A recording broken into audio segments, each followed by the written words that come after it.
Hi friends, welcome to Cookhouse Samayal. வாங்க இன்னைக்கு பானி பூரி செய்யறது எப்படின்னு பார்க்கலாம். அதுக்கு முதல்ல மாவு ரெடி பண்ணிடலாம். அதுக்கு 1 கப் ரவை,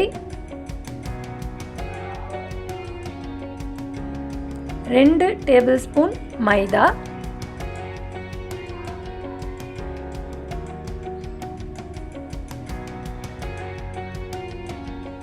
1/2 டீஸ்பூன் உப்பு, கொஞ்சோண்டு தண்ணி அதில் ஊற்றிட்டு நம்ம சப்பாத்தி மாவு பதத்துக்கு பிசைஞ்சிக்கலாம்.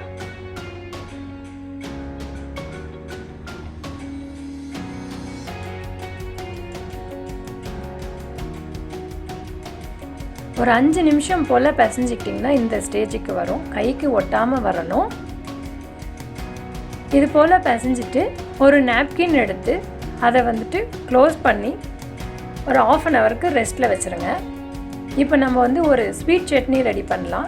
அதுக்கு ஒரு எலுமிச்சம்பழம் சைஸுக்கு புளி எடுத்து கரைச்சி 1/2 கப் அளவுக்கு ரெடி பண்ணியிருக்கேன். அதை அந்த பேனில் சேர்த்துடலாம்.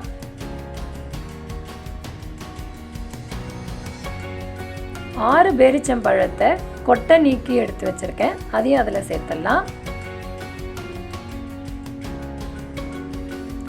1/2 கப் தண்ணிக்கு 1/4 கப் வெல்லத்தையும் அதில் சேர்த்துடலாம்.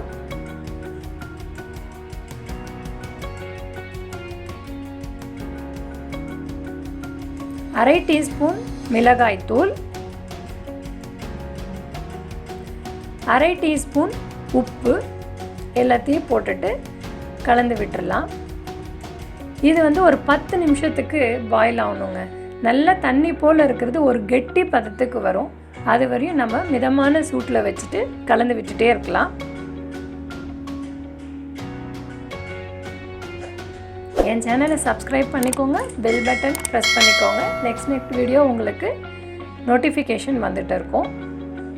பாருங்கள், இது ஒரு நல்ல ஒரு கெட்டி பதத்துக்கு வந்துடுச்சு.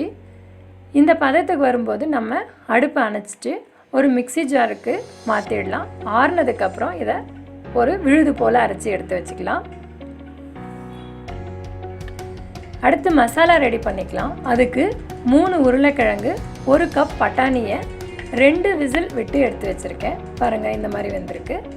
உருளைக்கிழங்கை தோல் நீக்கிட்டு ஒரு பவுலுக்கு மாற்றிடலாம். நல்லா மேஷ் பண்ணிக்கோங்க. உருளைக்கிழங்குல நிறைய நியூட்ரியன்ட் கிடைக்கும். Vitamin C, B6, protein, fibre அப்படின்னு கிடைக்கும். சுகரும் பிபியும் நல்ல ஒரு கண்ட்ரோலில் இருக்கும். டைஜஸ்டிவ் சிஸ்டம் நல்லா வேலை செய்யும். இது ஆன்டி ஆக்சிடெண்ட்டாகவும் நமக்கு ஹெல்ப் பண்ணும். 1 கப் பட்டாணியும் அதில் சேர்த்துடலாம். பட்டாணிலையும் பார்த்திங்கன்னா vitamin A, B, C, E, zinc அப்படின்னு இருக்குது. இதுவும் டைஜஸ்டிவ்க்கு ஹெல்ப் பண்ணும். ஐரன் இருக்குது. ஹைஸ்க்கு ரொம்ப நல்லது. ஸ்கின் க்ளோ ஆகும். 1/2 டீஸ்பூன் கியூமின் பவுடரை சேர்த்துடலாம். 1/2 டீஸ்பூன் மிளகாய்த்தூள், 1/2 டீஸ்பூன் உப்பு, சின்ன சின்னதாக நறுக்கி வச்சுருக்கக்கூடிய கொத்தமல்லி 1 கப்பு, எல்லாத்தையும் போட்டு நல்லா கலந்துக்கலாம். பாருங்கள், மசாலா ரெடி ஆயிடுச்சு. அடுத்து ஒரு புளி தண்ணியை நம்ம ரெடி பண்ணிக்கலாம். அதுக்கு 1 கப் புதினா, 1 கப் கொரியாண்டர், கொத்தமல்லி இலை, காரத்துக்கு 3 பச்சை மிளகா, 1/2 துண்டு இஞ்சி, 1/2 டீஸ்பூன் மிளகு, 1 டீஸ்பூன் சீரகம், 1/2 டீஸ்பூன் உப்பு. இது கூட 1/2 எலுமிச்சை பழத்தோட ஜூஸையும் நம்ம எடுத்துக்கலாம். இது புளிப்பாக இருக்கணும் அப்படிங்கிறதுனால தான் பானின்னு சொல்லுவாங்க. இதுக்கு கொஞ்சோண்டு தண்ணியை ஊற்றி இதையும் ஒரு விழுது போல் அரைச்சி எடுத்துக்கலாம். இதுதாங்க அந்த விழுது. இந்த விழுதை ஒரு பவுலுக்கு மாற்றிட்டு 2 கப் தண்ணி ஊற்றி இது தண்ணி பதத்துக்கு நம்ம கலந்து எடுத்துக்கலாம். பாருங்கள், இந்த மாதிரி இருக்கணும். இப்போ நம்ம பூரி ரெடி பண்ணிடலாம். அதுக்கு நம்ம அந்த சப்பாத்தி மாவு போல் இருந்ததை இந்த மாதிரி தேய்ச்சிக்கலாம். தேய்ச்சிட்டு ஒரு சின்ன கப் எடுத்து இதை ரவுண்டாக ஒரு ஷேப் பண்ணிக்கலாம். பாருங்கள், இது போல் பண்ணிக்கோங்க. பாருங்கள் இந்த மாதிரி வந்துடும்.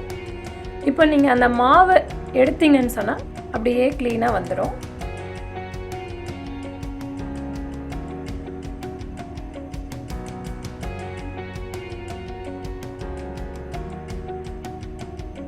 பாருங்கள், இப்போ வந்து ஒரு பேனில் ஆயிலை வந்து ஹீட் பண்ணிவிட்டு நம்ம தேய்ச்சி வச்சுருக்கக்கூடிய அந்த பூரியை வந்து இதில் போட்டுடலாம். இந்த திக்னஸ்க்கு எடுத்துக்கோங்க. பாருங்கள், போட்ட உடனே உப்பிடுது. ஆனால் உப்பிடுச்சின்னு நம்ம எடுக்கக்கூடாது. அந்த பபிள்ஸ் எல்லாம் அடங்குற வரையும் கொஞ்சம் பொறுமையாக மிதமான சூட்டில் வச்சு சுட்டுக்கோங்க. நம்ம உப்பிடுச்சின்னு எடுத்துட்டோம்னு சொன்னால் அதை வந்து ஒரு கொஞ்ச நேரத்துக்கெல்லாம் பூரி வந்து மெது விழுந்துடும்.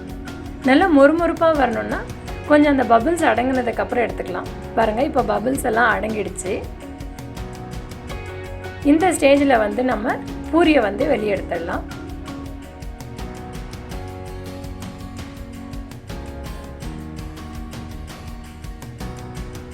பாருங்கள், எல்லா பூரியும் சுட்டாச்சு.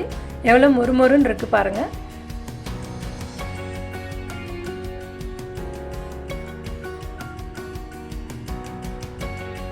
எவ்வளோ நல்லா வந்திருக்கு. இதில் நம்ம கலந்து வச்சுருக்கக்கூடிய அந்த மசாலாவை எடுத்துக்கலாம். அதில் நம்ம செஞ்சு வச்சுருக்கக்கூடிய அந்த ஸ்வீட் சட்னியையும் போட்டுடலாம். 2 வெங்காயத்தை நான் சிறு சிறு துண்டுகளாக நறுக்கி வச்சுருக்கேன். அதையும் அதில் சேர்த்துடலாம். நம்ம ரெடி பண்ணி வச்சுருக்கக்கூடிய பானின்னு சொல்லக்கூடிய அந்த புளி தண்ணியில் இதை வந்து கலந்து எடுத்துக்கலாம் ஃப்ரெண்ட்ஸ். இவ்வளோதான் ஃப்ரெண்ட்ஸ், இதை அப்படியே சாப்பிடலாம். ரொம்ப சுவையாக இருக்கும். நீங்களும் வீட்டில் ட்ரை பண்ணி பாருங்கள். கண்டிப்பாக உங்களுக்கும் பிடிக்கும். Heat healthy, B healthy. Thanks for watching my channel. Thanks for your extended support. My channel has reached 100 subscribers in a very short time. Keep supporting by watching my videos and don't forget to subscribe.